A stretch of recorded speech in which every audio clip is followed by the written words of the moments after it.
یہ 1968 یا شاید 1969 کی بات ہے۔ ذوالفقار علی بھٹو اندرون سندھ کسی علاقے کا دورہ کر کے اپنے گھر لاڑکانہ واپس جا رہے تھے، اور اس وقت انہیں شدید بخار تھا اور ان کی گاڑی ممتاز بھٹو چلا رہے تھے۔ شہداد کوٹ اور کمبر کے قریب ایک مزار پر بیٹھے فقیروں اور موالیوں اور نشائیوں کو ان کی آمد کا پتہ چلا تو انہوں نے بھٹو کی گاڑی کو وارا پل کے مقام پر گھیر لیا۔ ممتاز بھٹو نے لاکھ سمجھانے کی کوشش کی کہ بھٹو صاحب کو بخار ہے اور انہیں جانے دیں، مگر وہ نہ مانے اور بھٹو کو اپنے ساتھ آستانے پر لے جانے پر بزد رہے۔ ذوالفقار علی بھٹو نے ان کی بات مان لی اور ساتھ چلے گئے۔ وہاں فقیروں، موالیوں اور نشائیوں نے بھٹو کو اپنے ساتھ چرس اور بھنگ پینے کی پیشکش کی۔ بھٹو نے ان سے کہا کہ وہ انہیں بس چائے پلا دیں۔ چنانچہ ان فقیروں نے گڑ کی چائے بنا کر بھٹو صاحب کو پیش کی۔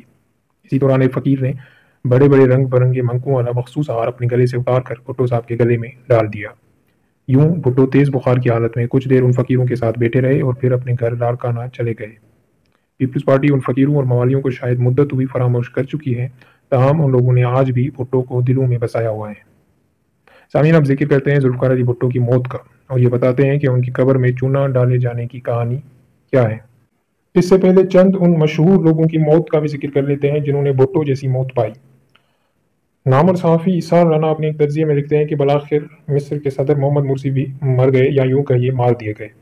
جس پنجرے میں مرسی کو بند کر کے لایا جاتا تھا، اسی میں بھری عدالت میں انہوں نے خطاب کیا اور راہ عدم ہو گئے۔ وہ مصر کے پہلے منتخب جمہوری صدر تھے۔ اقوام متحدہ میں اپنے خطاب میں انہوں نے بہادری سے عالم اسلام کی ترجمانی کی، اسرائیل کو چیلنج کیا اور پھر انہیں اس کی سزا مل گئی۔ اس سے پہلے مصر میں انور سادات مارے گئے تھے۔ سامعین کہتے ہیں کہ لیبیا کے رہنما معمر قذافی کے وقت لیبیا دنیا کا مالدار اور خوشحال معاشرہ تھا۔ قذافی کو عبرتناک انداز میں مارا گیا۔ ان کی موت کے آخری لمحات کی موبائل ویڈیو بھی بنائی تاکہ اسے وائرل کر کے نشان عبرت کو مزید مستحکم کیا جائے۔ قذافی کی موت کے بعد آج لیبیا خانہ جنگی کا شکار ہے۔ قذافی کا اختتام بہت دہشتناک تھا، ویسے ہی جیسے صدام حسین کو بے بس کر کے مارا گیا اور ان کی بھی آخری لمحوں کی ویڈیو بنا کر دنیا بھر کو تقسیم کی گئی۔ شاہ فیصل کو ماتھے پر گولی لگی اور وہ موقع پر ہی جاں بحق ہو گئے۔ یاسر عرفات کی موت آج تک طبی تسلیم نہیں کی جاتی، اور ذوالفقار علی بھٹو نے قومی اسمبلی میں ہنری کسنجر کا خط لہرایا جس میں لکھا تھا، مسٹر بھٹو، آپ کو دنیا بھر میں نشان عبرت بنا دیا جائے گا۔ امریکہ نے جو کہا کر دکھایا۔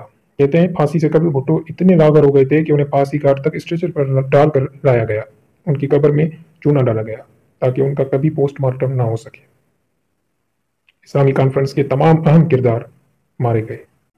امریکہ کے سابق وزیر خارجہ ہنری کسنجر نے اپنے انٹرویو میں انکشاف کیا تھا کہ اس بار عالمی جنگ اگر لڑی گئی تو وہ ایشیا میں لڑی جائے گی۔ انہوں نے کہا کہ امریکہ یہ طے کر چکا ہے کہ وہ تیل پیدا کرنے والے خلیجی ممالک پر ہر حال میں اپنا کنٹرول قائم کرے گا۔